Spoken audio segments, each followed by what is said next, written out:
Police in Longueuil, Quebec say they used new DNA testing techniques to solve a 48-year-old cold case. 16-year-old Sharron Prior's remains were discovered in 1975, and the identity of her killer has been a mystery ever since. Well, now police say they are certain an American named Franklin Romine was her killer.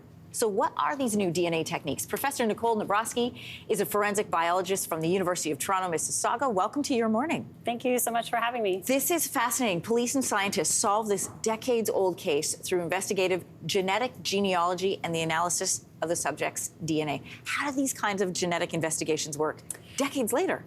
So we have to remember that DNA technologies started in about 1985. And so a lot of these cold cases that took place pre-1985 never really had their DNA tested. And using our new genealogical techniques, we can go back with this cold case evidence, reprocess the biological evidence, and potentially generate a lead.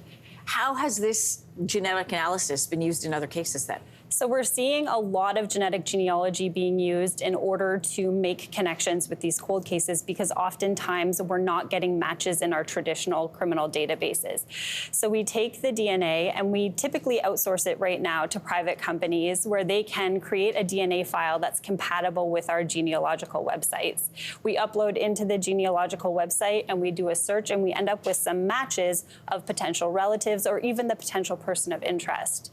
From there, it's all about building out that family tree with genealogy, and we're seeing it more and more. So there have been cases in Ontario, BC, tons in the United States, really on a global scale, the use of genealogy to really make these connections, potentially narrow down a person of interest, and then proceed with the investigation as we would traditionally. So are these similar private companies, like if I wanted to see if I had relatives living wherever, this is the same kind of idea? No. So when we're using private companies to get these DNA data files, we're doing so in a way that's still maintaining the chain of custody, so that we are ensuring that we are using our best possible practices for forensic analysis.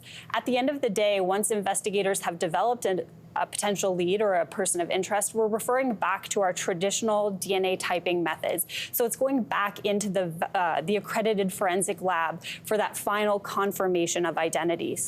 So as in this case, we had the confirmation of identity with the exhumed body, and we did so to ensure that we are following our best practices in forensic science. I feel like is it fair to say this opens up a whole new realm of possibility to solve these cold cases? It definitely does. So genetic genealogy is one of the most innovative investigative tools we now have.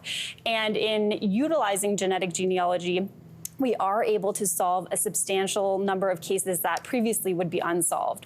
But we're doing so in a way that is still hopefully maintaining society's belief or confidence in the forensics field. And so as we move forward with genetic genealogy, we're really trying to do our best efforts to ensure that everything is done exactly how it should be. We're following the proper protocols, we're maintaining that chain of custody, and we're serving the public as best we can. I can't imagine the relief this brings to victims' families. Absolutely. Some cases would inevitably go unsolved without this technology. And so the substantial impact for missing persons and unidentified human remains is really incredible.